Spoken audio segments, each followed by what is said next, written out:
जिंदगी जैसे पहेली, जैसे कि कोई सहेली। जिंदगी जैसे कहानी, थोड़ी नई थोड़ी पुरानी। कभी चाबुक, कभी चॉकलेट, कभी रौनक, कभी धक्कम पेल। ये भी हो सकता है, वो भी हो सकता है, बट ऑलवेज रिमेंबर, लाइफ में कुछ भी हो सकता है।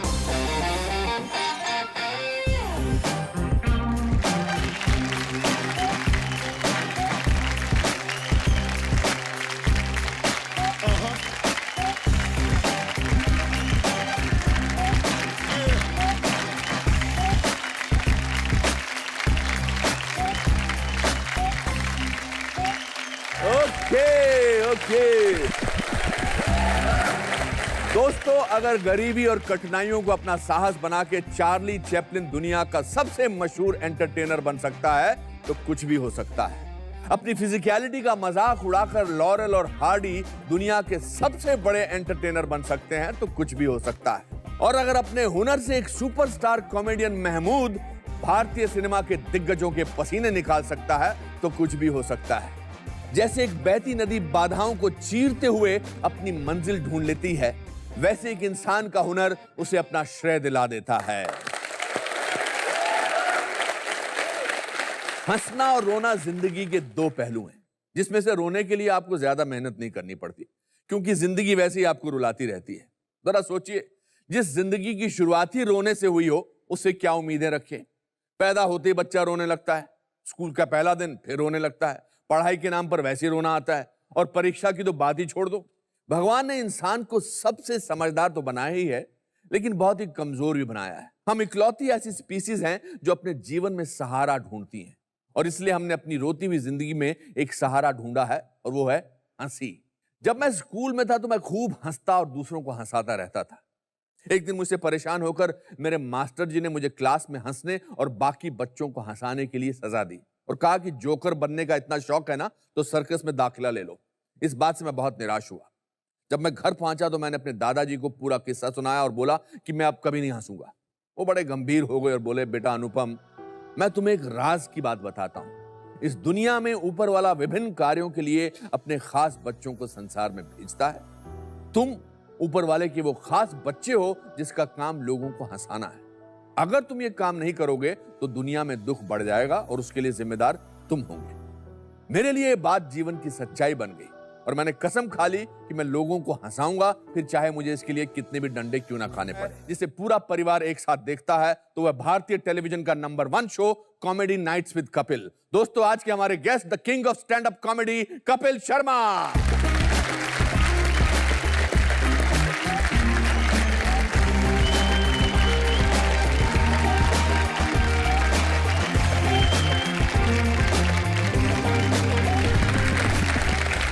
ये पहले पांव छूते बाद में खिंचाई करते हैं। नहीं नहीं पाजी, ऐसी बात बिल्कुल नहीं है। नहीं, आप अच्छा, मुझे आपने हमेशा इज्जत दी। बैठिए। Thank you sir. एक तो मुझे आपका सूट बहुत अच्छा लगा। थैंक यू सर, जाते हुए एक्सचेंज कर लेंगे। मुझे आपका बड़ा अच्छा लगा। ये महंगा ज्यादा है। चलो सर, धीरे धीरे करके मैं भी ले लूंगा, कभी कभी कभी ना कभी महंगा। मेरा पहला सवाल जी सर। मेरा पहला सवाल मेरे बारे में है। जी सर। आपके बारे में नहीं है। मेरी क्या पहली याद है आपके मन में? आपकी इतना सोचना पड़ रहा है यार। नहीं नहीं, सोचना नहीं पड़ रहा। मैं जब आपसे पहली बार मिला था, मैं अपने दर्शकों को बताना चाहूंगा कि मुझे अनुपम सर पहली बार दुबई में मिले, और हम लोग एक शो के लिए थे वहां पे। मैं वापस आया तो मुझे किसी ने बताया पीछे अनुपम जी बैठे हुए हैं, और बाद में अनुपम सर मुझे कहते हैं कि आपको मुझसे मिलकर खुशी नहीं हुई। एक्चुअली सर बात क्या थी, मैं आपको देख के हैरान इतना हो गया कि किसी ने मुझे बोला कि अनुपम सर आप ही का वेट कर रहे हैं, वो फ्री हो चुके हैं। मैंने कहा मेरा इतना, मतलब मैं मशहूर हो गया हूँ। अच्छा। तो उस दिन मुझे पहली बार लगा। आज दूसरी बार मुझे अभी सच्ची में लग रहा है कि मैं सच्ची में फेमस हो गया हूँ सर। देखो मेरे शो में काफी लोग आते हैं, लेकिन मुझे अनुपम सर के शो में बुलाया गया। मेरे शो में आकर कैसा लग रहा है? सर मुझे बड़ा अच्छा लग रहा है। बहुत अच्छा लग रहा है।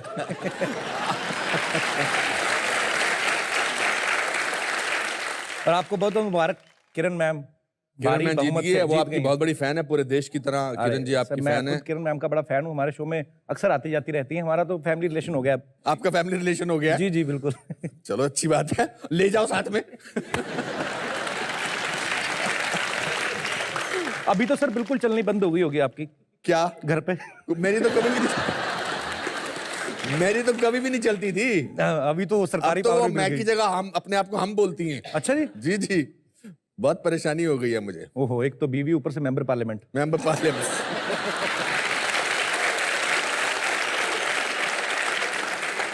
तो मेरी पहली पिक्चर कौन सी देखी थी आप? सर आपकी सारांश, बड़ा बड़ा दिल चाहिए सर उस चीज के लिए जो आपने किया था। इतनी छोटी उम्र में एक मैच्योर आदमी का कैरेक्टर जो आपने किया, मतलब हम लोग हर एक से सीखते हैं, किसी ना किसी एक्टर से। आपसे बड़ा कुछ सीखा सर हमने, और आज भी 2-4 चीजें सीख के जाऊंगा मैं भी बहुत कुछ सीख के जाऊंगा आपसे। ये तो आपका बड़प्पन है सर, आप ऐसा बोलते हैं। ये बड़प्पन बोल के आप मुझे बड़ा मत बनाइए। नहीं सर, किसी तरीके तो अपने आप को छोटा बताऊंगा ना मैं।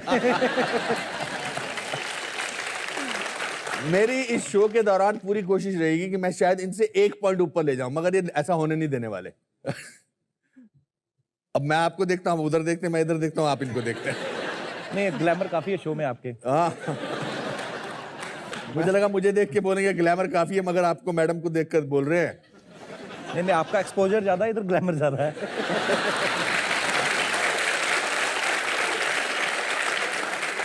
आपके बारे में पूरे जो हिंदुस्तान के लोग हैं और बाहर के भी लोग जानना चाहते होंगे कि मैं खुद आपको इसलिए शो में चाहता था क्योंकि मैं खुद क्यूरियस था कि आपने शुरुआत, आपके बैकग्राउंड के बारे में ज्यादा लोगों को पता नहीं है। जी। You were born in Amritsar में, आप पैदा जी हुए सर, थे। अमृतसर में मेरा जन्म और हुआ। आपके 2 भाई बहन हैं आप। जी, मेरे एक बड़े भाई साहब हैं, वो पुलिस में है। मेरी छोटी बहन है, उनकी शादी हो चुकी है। और आपके फादर भी पुलिस में थे। फादर पुलिस में थे मेरे, और तकरीबन मेरी सारी फैमिली पुलिस में है। सारे के सारे ऑफिसर हैं, कोई कुछ है, मतलब सब पढ़े लिखे लोग। और मैं एक बीच में खराब पीस निकल आया तो मैं इस तरफ आ गया। इसीलिए आपने जो पहला कॉमेडी का शो किया उसमें आप पुलिस वाले बनते थे, और या कोइंसिडेंस था? नहीं सर, क्या होता है कि आपकी अपब्रिंगिंग जैसे हुई है जिस माहौल में, तो आप वो चीजें मन में कहीं ना कहीं जहन में रहती हैं। तो मैं पुलिस क्वार्टर में पैदा हुआ, पला बड़ा वहीं पे। पैदा ही हुआ, इतनी पुलिस थी, मैं तभी घबरा गया कि मैंने ऐसा क्या कर दिया, इतनी पुलिस आई हुई है। हालांकि हम लोग जितना मर्जी मजाक बनाए, कभी कोई ना कोई तो चाहिए होता है मुद्दा, तो कभी पुलिस को लेकर या कभी किसी डिपार्टमेंट को लेकर। लेकिन मैंने देखा बड़ा मुश्किल का काम होता है सर उनका भी, क्योंकि मेरे फादर हैं तो मुझे पता था, कभी 3 बजे उठ के जा रहे हैं, कभी 4 बजे। प्रधानमंत्री अमृतसर आ रहे हैं, जो भी बनते थे, कोई भी प्रधानमंत्री बनना, पहले उन्होंने माथा टेकने आना अमृतसर, और सारी पुलिस को टेंशन पड़ जाती थी। 3-3 दिन पहले ड्यूटी लगी है, तो लगे हुए बेचारे बाहर खड़े, प्रधानमंत्री आए ऊपर से निकल जाते थे, तो बेचारे नीचे खड़े किए, कम से कम नीचे से निकालो प्रधानमंत्री, उनको भी खुशी हो कि यार हमने थोड़ी ड्यूटी की है। तो मुश्किल काम है, पर ठीक है, हमारे लिए वो मनोरंजन किस्से हैं अभी। आपके फादर पुलिस में किस रैंक पर थे? सर मेरे फादर थे हेड कांस्टेबल थे पंजाब अच्छा। पुलिस में। क्या नाम था और उनका नाम था श्री जितेंद्र कुमार। हाँ। और पर वो मुझे हमेशा बूस्ट बहुत करते थे, हमेशा मुझे इनकरेज करते थे। तो जब कभी छोटी सी कोई अचीवमेंट लेनी तो पापा जाके अपने ऑफिसर्स को बताते थे कि मेरे बेटे ने ये किया है, वो किया है। तो हमेशा मुझे फैमिली की तरफ से काफ़ी सपोर्ट रहा है।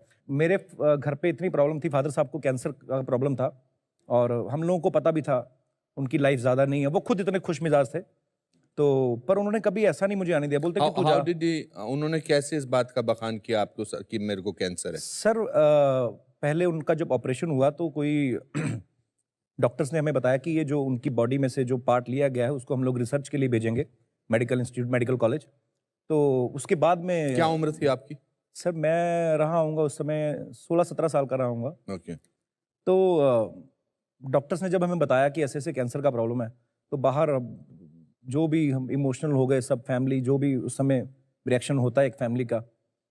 सो अंदर गया तो मैं फिर डैडी के सामने एक्टिंग करूं, जैसे फिल्मों में देखा था कि पेशेंट को नहीं बताना। तो मैं अंदर जाके डैडी के सामने खुशी रहा हूँ। डैडी कहते क्या हुआ? कैंसर निकला है। तो मैं हैरान, मैंने कहा इनको क्या जवाब दूं मैं?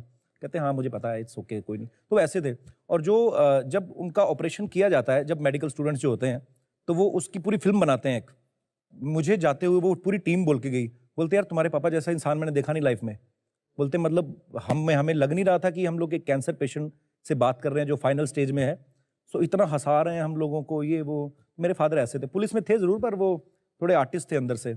आप फिर दिल्ली में ले गए थे उन्हें जी इलाज कराने के लिए? जी। आपकी फाइनेंशियल सिचुएशन बहुत अच्छी नहीं थी? फाइनेंशियल ऐसा नहीं था सिचुएशन सर, बिकॉज एक सरकारी कर्मचारी को आपको भी पता कितना, एक पुलिस क्वार्टर में हम लोग रहते थे, तो एक टाइम पे तो ये आ गया था कि ना उनसे पेन सहारा जा रहा था और ना हमसे कुछ हो रहा था। सो एक टाइम होता है कि जब आदमी ये कहता है, गिव अप कर देता है कि नहीं यार, मतलब मैं अपने फादर को ऐसे देख नहीं सकता था कभी भी। पर ये उन्हीं की ब्लेसिंग्स हैं कि उनके जाने के बाद मैं करता कराता यहाँ पे पहुँचा बॉम्बे, और यही इसी स्टूडियो में सर मेरा लाफ्टर चैलेंज मैंने विन किया था पहली बार, तो मुझे 10 लाख रुपए का चेक मिला। तो हमारी इसीलिए हमारी एक लाइफ में कि अगर ये हो सकता है तो लाइफ में कुछ भी हो सकता है।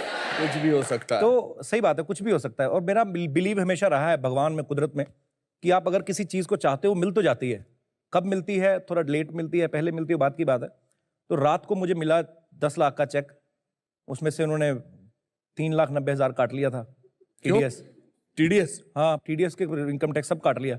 मैंने कहा जब था नहीं तब तो काटते नहीं थे, अब अपनी मेहनत पे लिया तो अब क्यों काट रहे हो? तो मैंने रात को फोन किया 1:30 बजे, तब 1:30 बजे लाफ्टर चैलेंज का फिनाले खत्म हुआ। तो मैंने मेरी बहन को फोन किया, तब तक उसकी एंगेजमेंट हो चुकी थी। तो मैंने उसको फोन किया, मैंने कहा 10 लाख रुपया मिला। तो वो भी नींद में कह रही यार फोन रख, दिमाग ना खराब कर पहले तो मैंने कहा यार सच्ची में मिला है। फिर सुबह जब पेपर में आ गया तो मेरे घर पे पहुंच गए वो सब न्यूज़पेपर वाले, मम्मी की फोटो लगी सुबह, ट्रॉफियां लेके नाच रहे हैं। तो उसके बाद जो है थोड़ा पटरी पे आए हम लोग। उसके बाद मैंने वो जो प्राइज मनी मिली मुझे टीडीएस काट के, जो 7 लाख रुपए हाथ में आया, तो मैंने जितनी सेविंग थी मेरी बहन की शादी में की तो लगाई वहां पे। तो वैसी शादी हमारे खानदान में कभी नहीं कोई हुई थी। तो उस चीज की बड़ी खुशी है। तो शांति होती है कहीं ना कहीं। बाकी डिजायर्स तो आदमी की कभी खत्म नहीं होती। मैं तो ये कहता हूँ यार, मेरे पिता आज भी होते तो उनको बड़ा शौक था पैग वैग मारने का। तो मुझे होता था कि आज मेरे फादर होते तो मैं दुनिया भर की स्कॉच उनके सामने रखता। पर भगवान मेरे ख्याल से सबको सब कुछ नहीं देता है शायद, इसीलिए कि आदमी अपने आप को ना भगवान समझने लग जाए। आपकी मदर का क्या रिएक्शन था? मम्मी, सर मेरी मम्मी ऐसी हैं, ऐसी लेडी हैं कि अगर मैं कहूँ ना कि मेरा सेंस ऑफ ह्यूमर जितना भी है तो वो मेरी माँ की ही देन है। अच्छा। मेरे मम्मी और पापा दोनों ही, वो घर पे लड़ाई बड़ी करते थे हमेशा ही, लड़ाई in the sense funny way में, तो कुछ ना कुछ चलते रहता था उनका। सो मेरी माँ ऐसी हैं कि उन्होंने वो दिन भी देखे हैं जब हमारे पास किराए का घर था, और फिर जब मेरा काम निकल पड़ा उसके बाद अपना घर बनाया मैंने। मेरी मम्मी की मैंने एक चीज़ देखी है और वो मैं उनसे सीखता भी हूँ ये चीज़ें। वो जिस भी हाल में रही हैं खुश रही हैं। अभी भी आप देख लो, अभी भी चले जाओगे ना आप, तो वो ये नहीं कभी फील करती हैं कि मैं कपिल की मम्मी हूँ तो मेरे को बार्गेनिंग नहीं करनी है। मैंने अभी हाल की मम्मी को कहा, मैंने जब मैं अमृतसर जाता रहा हूँ तो मैंने कहा मम्मी अभी बार्गेनिंग नहीं करना, मेरे साथ जाना है। तो मैंने गाड़ी ली थी वहाँ पे पहली, तो मैं बिठा के मम्मी को ले गया। मैं कहा मम्मी सेब खाती हो रोज? और क्या अपनी माँ को बोल दे आदमी, नहीं सेब आ कहाँ रहे मार्केट में। हालांकि क्योंकि उन दिनों 200 रुपए किलो हो गए थे सेब। तो वो कहती आ ही नहीं रहे मार्केट में। मैं कहा चलो मैं तेरे को ढूंढ के देता हूँ। तो मैं बिठा के मम्मी को ले गया, सेब ही सेब लगे हुए। अब चले गए दुकानदार के पास, तो मैंने कहा 5 किलो सेब दे दो ऐसे, और सारा फ्रूट जो भी पैक कराया। मैं थोड़ा सा इधर गया तो मम्मी मेरी पैसे थोड़ा कम करना उसको। मैं कहा मम्मी कम नहीं करने। तो मैं देख लिया मम्मी को ऐसे घूरा तो मम्मी हट गई। इतनी देर में सर चूहा निकला पीछे से, बड़ा मोटा सा। तो मैंने ऐसे ही आदत जो अपनी, मैंने कहा यार चूहे बड़े तुम्हारे मोटे, फ्रूट खाते होंगे तुम्हारी रेडी से। मम्मी कहती हाँ ये खाने देगा जो 5 रुपए नहीं कम कर रहा। तो वो नेचुरल होता है अंदर। तो वो चीजें बड़ी, वो भोलेपन में जो बात कह जाती हैं, बड़े किस्से ऐसे होते हैं। कभी बॉम्बे आएंगी तो मैं आपको मिलवाऊंगा उनसे, जरूर मिलना चाहूंगा। मैंने आपकी बातों में भी और आपके शोज में भी देखा कि जो कॉमेडियन पहले अपना मजाक उड़ाता है जी, वो हमेशा कामयाब होता है। जी। तो आपने अपना मजाक उड़ाना कब से शुरू किया था? अपना मजाक इन द सेंस कि हम कोई भी बात करते हैं शुरू में तो हम लोग हमेशा अपने से शुरू करते हैं कि ये कुछ लोग होते हैं बड़े इंटेलिजेंट होते हैं और कुछ लोग मेरे जैसे होते हैं। तो हमेशा मैं अपने ऊपर जरूर लेता हूँ। पर सही बात है कि जब जो पहले अपना मजाक नहीं उड़ाएगा वो दूसरे का क्या उड़ाएगा। सो दूसरे थोड़ा उसको गुस्सा भी कर जाते हैं कभी कभी उस चीज का। पर मेरे साथ ऐसा नहीं है, टचवुड। लोग प्यार करते हैं मुझे। एम आई राइट? अरे बहुत प्यार करते हैं आपको, बहुत ज्यादा प्यार करते हैं। Thank you so much. मैं फिल्म में बहुत कॉमिक रोल्स किए हैं जी, और आपके साथ ऐसा बहुत होगा बिकॉज आपका तो शो इतना कामयाब है। जी। आपको जब भी लोग मिलते हैं आपको बोलते हैं कि हंसाओ? होता है सर कभी कभी ऐसा। और अगर आप आम जिंदगी में सीरियस हो तो बड़े अपसेट हो जाते हैं। आम जिंदगी मेरा ऐसा सर, मैं थोड़ा सा मूडी आदमी हूँ। अगर मैं बिल्कुल माहौल में हूँ तो पूरा मैं रहता ऐसा ही हूँ वैसे ज्यादातर। कभी कभी होता है कि दिल नहीं कर रहा है, आप थके हुए हो, सारी रात शूटिंग की है, सुबह मेरा मान लो कहीं इवेंट है तो मैं थका हुआ और चश्मा लगा के एयरपोर्ट पे घूम रहा हूँ। कई बार ऐसे बोलते हैं सर फोटो खिंचाओ। मैं कहा हाँ जी आ जाओ आ जाओ। तो सब प्यार करते लोग, तो आप मना भी नहीं कर सकते हो किसी को। तो सर चश्मा उतार के, मैंने कहा ऐसे क्यों, पहचानेगा नहीं कोई। मैंने कहा आपने पहचान लिया ना मेरे को चश्मे में। तो अब किसी को क्या बताएं, आंखें लाल हुई पड़ी, नींद के मारे बुरा हाल है। तो वहां पे भी शुरू हो जाते लोग। पर ठीक है, मजा करता हूँ सर, उस चीज को भी एंजॉय करता हूँ मैं। हाउ इज कपिल शर्मा अपनी जाती जिंदगी में कैसे हैं? जाती जिंदगी में सर कोई ज्यादा महान आदमी नहीं हूं मैं, पर ठीक है, मैं खुश रहने की कोशिश करता हूँ और मुझे अपने काम में मजा आता है। पहले जब ये शो शुरू किया था हमने तो इतना एक्सपेक्ट नहीं किया था, तो पर जब लोगों का प्यार मिला, अब मुझे सर क्या होता है कि मेरा बॉम्बे में घर है, गाड़ी है, अमृतसर में घर ले लिया, ज़रूरतें पूरी हो गई बेसिक, लेकिन अब क्या है कि आप फ्री नहीं बैठ सकते हो, अब आपके ऊपर एक रिस्पॉन्सिबिलिटी होती है। सो मैं अब जिम्मेदारी समझ के काम करता हूँ, और जब जिम्मेदारी के पैसे भी मिलते हो तो और मज़ा आता है। तो कभी कभी इस बात की घबराहट होती है कि किसी दिन हो सकता है कि आपके जोक्स पर ना लोग हंसे।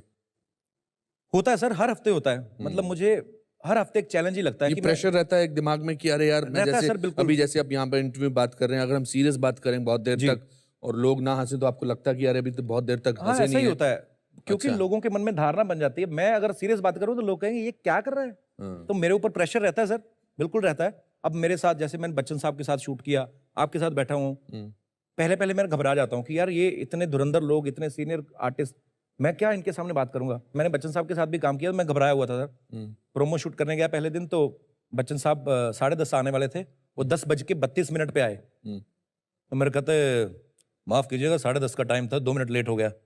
मैं कहा मैं मर गया यार, ये क्या कह रहे हैं। मैं कहा बच्चन साहब ऐसा। तो मैंने एक चीज नोटिस की कि कोई कितना भी बड़ा आदमी हो, उसके अंदर एक शरारती बच्चा जरूर होता है, स्पेशली कलाकार। तो वो डर मेरा थोड़ा सा निकला सर पहले से, नहीं तो मैं घबरा जाता था पहले। कपिल, आपसे बात करके मुझे वाकई बहुत मजा आ रहा, बिकॉज आप बहुत जमीन से जुड़े हुए हैं। Thank you sir.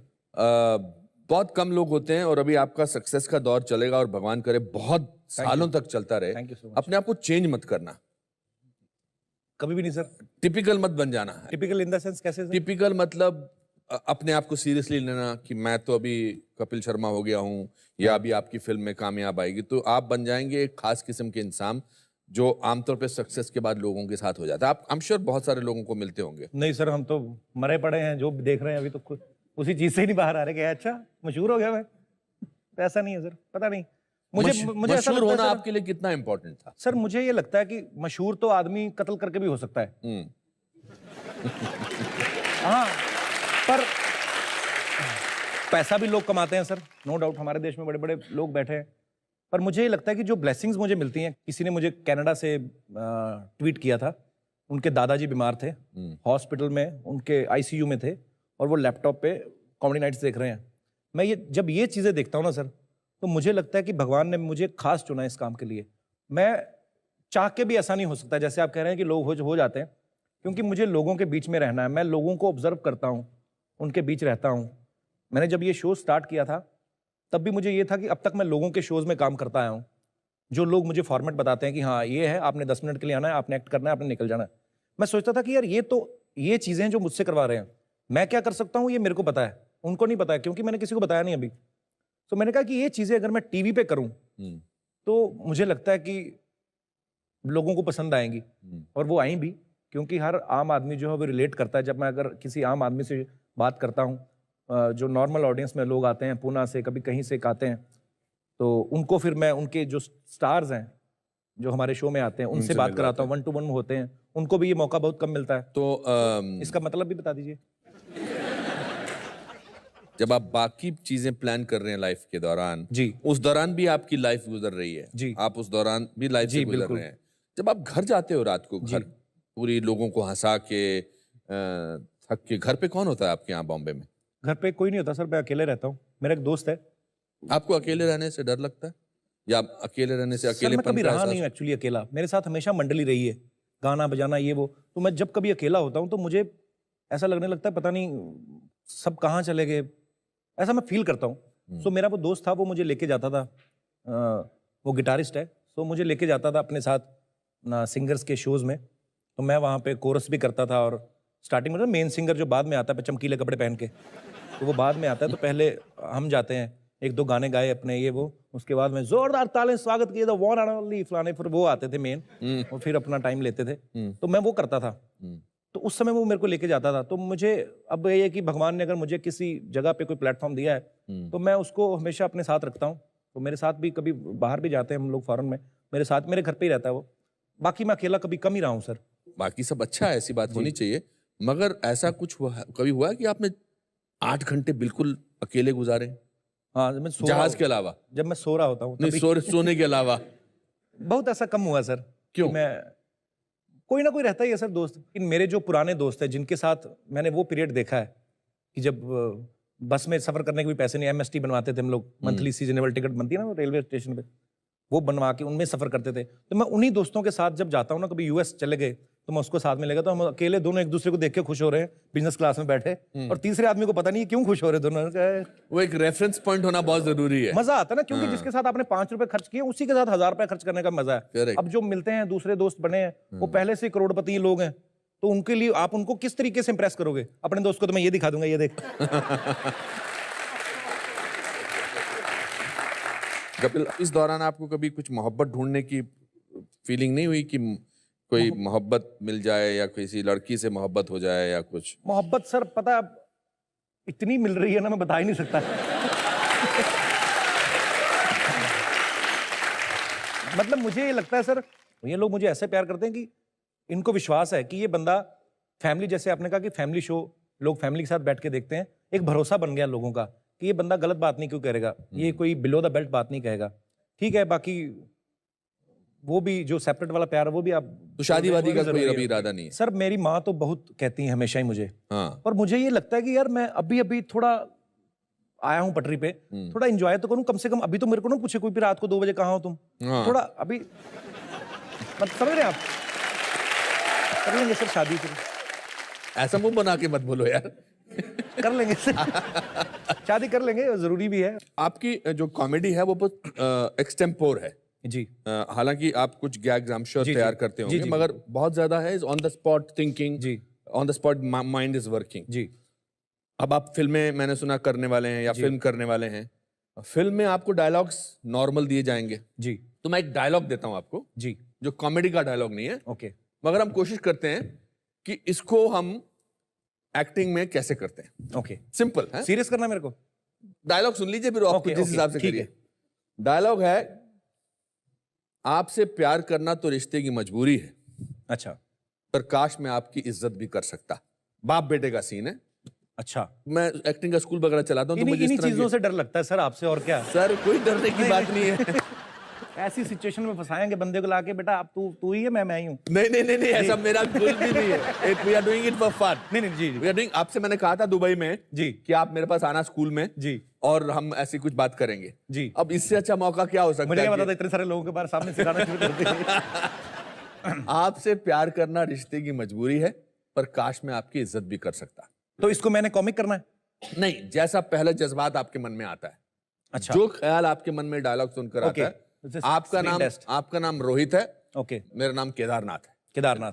मतलब आप मेरे को पापा ही बोलिए, तो बट पर अब अगर वो इज्जत नहीं करता बाप की तो फिर नाम लेके बोलेगा केदारनाथ।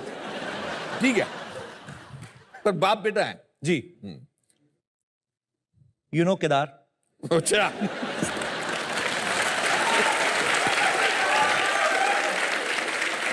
अभी आपका डायलॉग राइटर आया जी कि Kapil ji you know Kedar dialogue नहीं है, ओके, डायलॉग है आपसे प्यार करना रिश्ते की मजबूरी है, काश मैं आपकी इज्जत कर सकता। सर डायलॉग सही बोलिए जी, टेक 2। बच्चन साहब मेरे अंदर आ जाते हैं। सर मैं मतलब सीरियसली आप मुझे सीरियस करने के बोल रहे हो? हाँ हाँ, अच्छा मैं खड़ा हो जाता हूँ, चलो ओके। चल।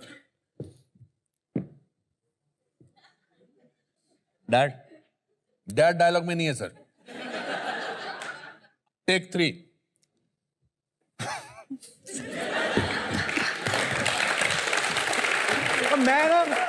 मैं लाइफ में कभी इतना सीरियस डायलॉग, बड़े साल हो गए सर, अभी चलो मैं ट्राई करता हूँ। ट्राई करिए।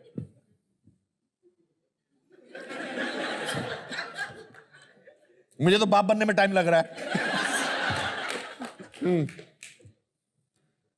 आपसे प्यार करना रिश्ते की मजबूरी है,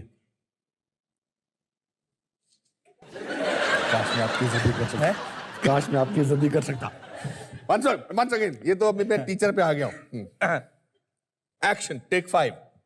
आपसे प्यार करना रिश्ते की मजबूरी है, काश मैं आपकी इज्जत भी कर सकता जैसे मम्मी करती।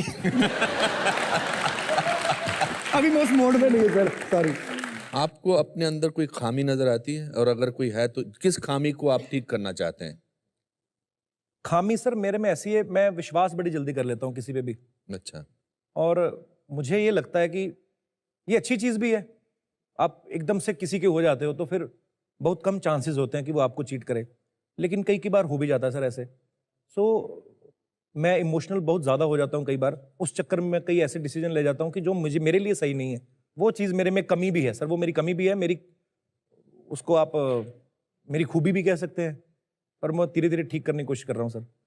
इसका इंजेक्शन भी नहीं आता कोई कि बंदा लगा के ठीक हो जाए। आपका दूसरा पैशन सिंगिंग है। जी सर। अब मैंने आपका वो बैक स्टेज पे उस दिन गाने सुने थे, आप बहुत अच्छा गाते हैं। Thank you. अपनी रूह को जो छूता हुआ आपका एक कोई गाना आप हमें सुना सकते हैं, या सर कोई भी ऐसे- सुना सकते हैं। रूह को बोल के मैंने ऐसे- अभी डरा दिया हाँ, आपको। वो मैं मेरे को लगा कि कौन, मेरे को भूत नजर आने लगी तो वैसे बहुत सारे गाने हैं, पर मैं एक मेरे अभी मैंने गजल जो मैंने पहली गाई थी, मेरे कॉलेज में एक टीचर थे मेरे, अब वो इस दुनिया में नहीं रहे, बड़ी कम उम्र में उनका देहांत हो गया। ये उनको ही डेडिकेट करना चाहूंगा, वो इस दुनिया में नहीं है। क्या नाम लेकिन था उनका? उनका नाम अश्विनी कुमार अच्छा।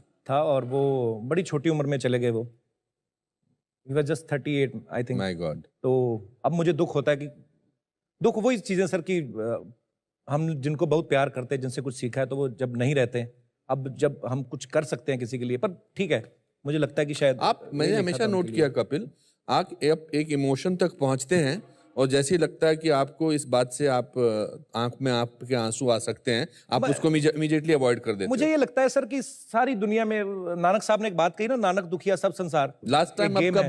टाइम आप कब रोए थे? मैं सर बहुत ज्यादा रोता हूँ, मैं ऐसा ही अजीब सा ही हूँ मैं, कभी कभी मुझे मैं आपको बताऊं, मैं अपने फादर साहब की डेड बॉडी जब लेके आ रहा था दिल्ली से, तो दिल्ली से अमृतसर तक मैं अकेला ही था, वो जो गाड़ी में लेके जाते हैं, तो मेरे ताऊ जी थे साथ में। तो हम लोग पूरा सफर कुछ नहीं रोए, नहीं हम कुछ नहीं, ये वो जब सब कुछ हो गया, मेरे फादर को वो सलामी देते ना डिपार्टमेंट की तरफ से, तो गोलियां वोलियां चलाते हैं, तो वो जब चलाई तो मेरे को उस समय मेरे को बड़ा फील हुआ, उस समय मैं इमोशनल हो गया। मैं बहुत बार हो जाता हूँ ऐसे, कभी कभी कभी होता है कि कभी मैं कहीं बाहर जा रहा हूँ, जब फ्लाइट में बैठता हूँ तो मेरे को एक तो डर लग रहा होता है, मैं कहीं न्यूज़ पढ़ता हूँ कि फ्लाइट कुछ ऐसा हो गया, ये हो गया, सबसे पहले तो मैं देखता हूँ इधर कि ठीक उड़ रहा है। फिर जब कहीं आकाश में दूर ऊपर होते हैं, फोन नहीं बज रहा है, कुछ साइलेंट है, सब सो रहे हैं, तो कहीं ना कहीं दिमाग में कुछ ना कुछ आ जाए। अपने डैड को कभी कभी मिस करता हूँ, या उन लोगों को जो अब इस दुनिया में नहीं है, बहुत सारे लोग हैं। सो हो जाता है मन ऐसा, पर ज़्यादातर मैं कोशिश करता हूँ सर कि हंसी मजाक में निकले तो अच्छा है। मैं जैसे आप बोल रहे थे ना कि मैं वो इमोशनल होकर छोड़ जाता हूँ चीज़ें बीच में, तो मैं फिर इसलिए भी मिस करता हूँ। आदमी कहीं ना कहीं सेल्फिश होता है, मुझे लगता है कि वो अगर होते तो मैं उनसे और सीख पाता कुछ। तो म्यूजिक मेरा प्यार है सर आप पहला। बहुत सारे सिंगर्स के काइंड ऑफ तरीके से भी गा सकते हैं, जी सर, वो वैसे ही पंगे लेता रहता हूँ। तो बताइए कुछ लोगों के। मुझे सर थोड़ा कुत्ती सोचने की आदत है कि अगर कौन सी सोच? कुत्ती सोच होती ना, कुत्ती सोच। जैसे पंजाब में बोलते हैं कि मैं सोचता हूँ कि यार ये सिंगर है, इनका एक इमेज बनी हुई कि ये ऐसे गाने गाते हैं, हाँ। अगर ये बिल्कुल उल्ट गाएं, जैसे हरिहरन साहब है, हाँ। तो वो थोड़े ऐसे हैं गर्म स्वभाव वाले कि यहाँ कोई अगर गा रहे हैं तो कोई बीच में ना बोले। आपने कोल्ड ड्रिंक्स की क्रेट्स उठाई हैं, जी आप पीसीओ में काम करते थे, जी आपने इस तरह के बहुत सारे काम किए हैं, और जी। क्या क्या किया है जो इस तरह के जोड़ा जा सकता है? सर मैं ना जब मैट्रिक के एग्जाम दिए ना, तो उसके बाद 2-3 महीने का ब्रेक रहता है नया सेशन शुरू होने में। तो हमारे अमृतसर में कपड़े की प्रिंटिंग का काम बड़ा रहता है। आज उनको पता चल जाएगा, मैं उनकी मिल में भी काम करता था। हाँ। ये मैंने कभी किसी को बताया नहीं। मैं तो बच्चा था 14-15 साल का, तो मुझे ये था कि यार उसमें काम करने का 70-80 रुपये दिहाड़ी मिलती थी उसकी। वो भी मैंने 2-2.5 महीने बीच में फ्री टाइम में किया। तो वो पैसे मैं इसलिए नहीं कि घर पे चाहिए या देने उनको, वैसा नहीं, पर मैंने फिर उसके लिए अपना एक म्यूजिक सिस्टम लिया। 3,000 रुपये का आया था वो। मैं गाने सुनने का बड़ा शौक था। टीवी बड़ी लेट आया ना हमारे घर में, तो उन चीज़ों में हम लोग, आप यकीन नहीं करेंगे सर, मैं कॉमेडी कर रहा हूँ और मुझे चार्ली चैपलिन साहब बोल के भी फिल्में की हैं, ये मुझे अभी 1 हफ्ता पहले पता चला। क्या बात कर रहे हैं? हाँ सच्ची में, मैंने उनकी फिल्म देखी द ग्रेट डिक्टेटर। हाँ, मेरी फेवरेट फिल्म है। हाँ। मैंने 21 बार देखी है फिल्म। मेरे को एक ही बार में समझ आ गई थी। अच्छा। आपका कहीं स्टेटमेंट था कि मैं जो स्ट्रगल पीरियड को अपनी इन्वेस्टमेंट समझता हूँ। जी स्ट्रगल तो जिंदगी भर चलता रहेगा। जी, चलता रहता है, लेकिन सर मायने बदल जाते हैं धीरे धीरे। एक है कि आप लोकल ट्रेन में जाके पसीना आया, दूसरे को भी उसका भी सूंघ रहे हो, अपना भी उसको सूंघा रहे हो, वो वाली स्ट्रगल। एक होती है कि गाड़ी में बैठ के जा रहे हो, किसी ने बुलाया मिलने। स्टेजेस बदल जाती हैं। स्ट्रगल तो ऑफकोर्स सारी उम्र रहती है, लर्निंग प्रोसेस जो है सारी उम्र चलता रहता है, तो आगे भी चलता रहेगा। इस शो का नाम है द अनुपम खेर शो, कुछ भी हो सकता है। आपकी लाइफ का कोई ऐसा लम्हा, कोई ऐसा वाकया कि आपने कहा कि यार ये हुआ तो कुछ भी हो सकता है? सर वो यही था मेरे ख्याल से, जब मैंने शुरुआत की टीवी पे तो पहले राउंड में मुझे रिजेक्ट कर दिया था। तो मैं तो उदास हो गया बड़ा। फिर दिल्ली गया मैं, दोबारा ऑडिशन हो रहे थे, मैं किसी पंजाबी चैनल के लिए छोटा मोटा शो करता था, बारिश हो रही थी, वहां पे लग गए लाइन में, 6 बजे शाम को बारी आई। मैं ये नहीं कहता हूँ उस दिन मैंने बड़ा अच्छा किया, मैं धन्यवाद करता हूँ उन लोगों को जो मेरे से पहले गए थे, उन्होंने काफी खराब किया। तो वहां पे मतलब मेरा दोबारा ऑडिशन हुआ, और जिस शो में मुझे रिजेक्ट किया उसी शो में मुझे दोबारा बुलाया उन्होंने, और उसका पहला एपिसोड उस सीजन का और उसकी पहली परफॉर्मेंस मेरी थी, और उसमें दोबारा सिलेक्ट ही नहीं हुआ, बल्कि उसके सारे राउंड्स में मैं मैक्सिमम नंबर लेके उसका विनर भी बना बाद में। तो मुझे लगता है यार, जिस शो में मैं रिजेक्ट हो गया था उसी का बाद में विनर भी बना मैं, और उस समय मुझे पैसों की भी जरूरत थी, तो बड़ी टाइमिंग के साथ चीजें हुई। फिर मुझे लगता है कुछ भी हो सकता है, अगर मेरे साथ ये हो सकता है तो आप मन में तो लाइफ में कुछ भी हो सकता है। Beautiful beautiful. मेरे साथ भी बहुत सारे ऐसे लम्हे हुए हैं। मैं रॉबर्ट डिनीरो का बहुत जबरदस्त फैन जी, था, जी। और जब मेरा ऑडिशन हुआ तो मेरे को ऑडिशन में उस समय राजस्थान में शूटिंग कर रहा था जी और मैंने उससे पहले स्काइप पे बात नहीं की थी। तो मेरा जो डायरेक्टर थे डेविड और रसल, उन्होंने कहा मैं स्काइप से बात करूंगा। तो मुझे नहीं पता था इसमें साउंड का भी कोई सिस्टम होता है, तो गांव वालों में मैंने इंतजाम किया, तो उनको तो मेरे को तो उनकी आवाज़ आ रही थी मगर मेरी आवाज़ तक उन तक नहीं पहुंच रही थी। अच्छा। तो उन्होंने फिर ऐसे चिट्ठी लिखी कि next time get more professional. अच्छा। तो मतलब मेरी ऐसी बेइज्जती की थोड़ी सी, तो मैंने उस पर कुछ लिखा, मैंने कहा गूगल सर्च मी, कि मेरे बारे में पता कर ले, सब कुछ है। फिर जब उसके बाद जब पहली बार रॉबर्ट डिनीरो को मिला जी। तो मुझे लगा कि अगर शिमला के एक लोअर मिडिल क्लास फैमिली के फॉरेस्ट डिपार्टमेंट के क्लर्क का बेटा आज रॉबर्ट डिनीरो को मिलकर उससे हाथ मिला सकता है तो कुछ भी हो सकता है। No doubt.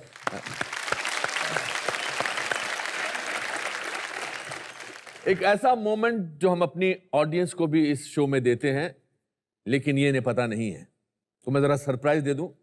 हाँ, तो मेरे उपस्थित ऑडियंस लोगों, मैं आप में से किसी एक व्यक्ति को स्टेज पर बुलाऊंगा और वो कपिल और मेरे साथ बात करेंगे, और फिर कपिल अपनी पसंद का गिफ्ट देंगे। तो आप लोग तैयार हैं? कपिल, आप इसमें से एक पर्ची निकालिए जी। जिसका नाम आएगा वो आपके साथ बैठेगा या बैठेंगी। बैठेंगी निकले तो अच्छा है। दोबारा निकाल लेंगे। गुलाबी रंग निकालता हूँ, गुलाबी ना लड़कियों का रंग गुलाबी होता है ज्यादा, तो मैं सर देखिए, कहते हैं ना कि आप दिल से चाहो तो हो जाता है, कुछ भी हो सकता है। पढ़ लीजिए नाम। काजल। काजल। अरे काजल? How are you, Kajal?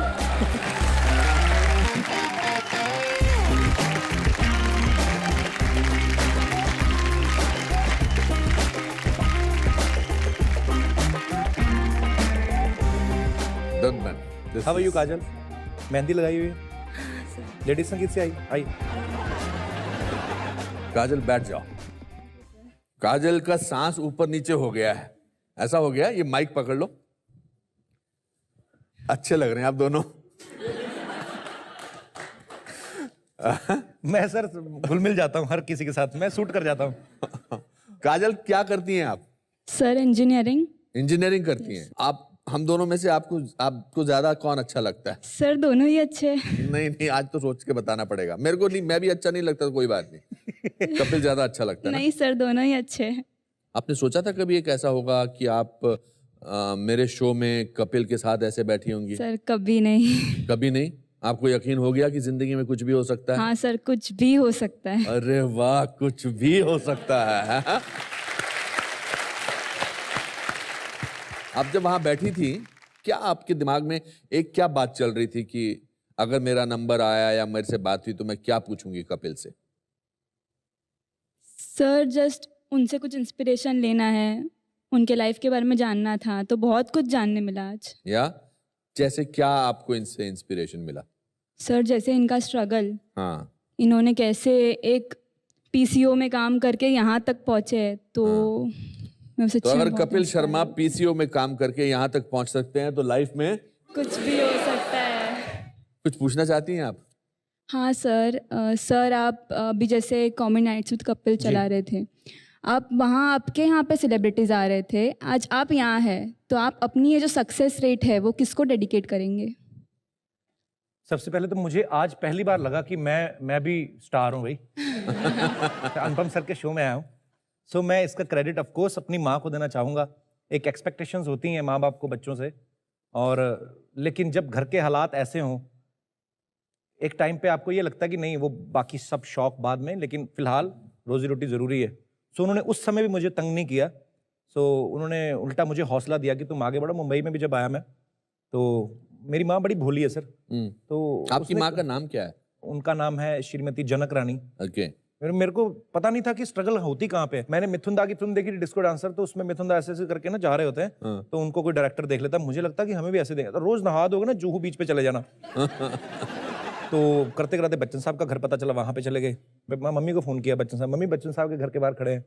Mummy कहती है अच्छा अच्छा, क्या कहते बच्चन साहब? मैं क्या कहते, क्या मतलब वो बाहर थोड़ी ना खड़े हैं, ऐसे बाहर खड़ा उनके घर के। अच्छा कोई नहीं बेटा, कोई नहीं, तुम सच्चे दिल से काम करो, किस दिन मिलेंगे तुम्हें। वो बात सच भी हुई सर। वो चाहे भोलेपन में कही गई बातें हैं। सो मुझे ये लगता है कि आप अपने लिए क्लियर हो, अगर अंदर से आप सच्चे दिल से कोई काम करते हो, माँ तो माँ ही होती, बच्चा चाहे जितना बुरा हो उसके लिए कभी भी बुरा नहीं सोचेगी। ये जाहिर हो जाता है कि मुझे बहुत अच्छा लग रहा है, मगर फिलहाल तो आप बताइए, आपको इनके हाथ बैठ के कैसा अच्छा लग रहा है? बिकॉज बैठी तो आप इनके साथ हैं। अनबिलीवेबल, अनबिलीवेबल लग रहा अभी है। भी ऐसा लग रहा है कि I am in a dream.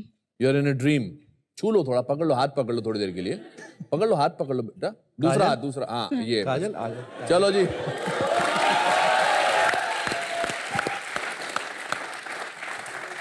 अब कपिल की जो पसंदीदा चीजें हैं वो मैं आपको गिफ्ट के रूप में देना चाहता हूं। आइए।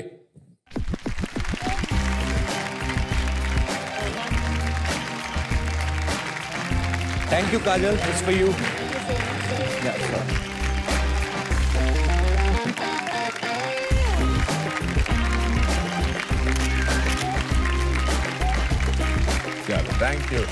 Thank you very much. Thank you Kajal. Thank you, God bless you.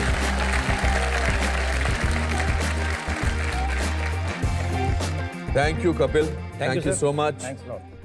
दोस्तों, मुझे यकीन है कि आज का एपिसोड आपको पसंद आया होगा। कपिल की हंसती हंसाती बातों में गहरी विचारधारा है, यह हमें आज पता चला। उनकी जिंदगी में आज झांक कर आशा है कि आपको प्रेरणा मिली होगी। इसी के साथ हमारा शो समाप्त होता है। हंसते रहिए, खुश रहिए और याद रखिए कि हालात कैसे भी हो, हार मत मानना। अपने सपनों को हमेशा कायम रखिए, क्योंकि लाइफ में कुछ भी हो सकता है। नमस्कार।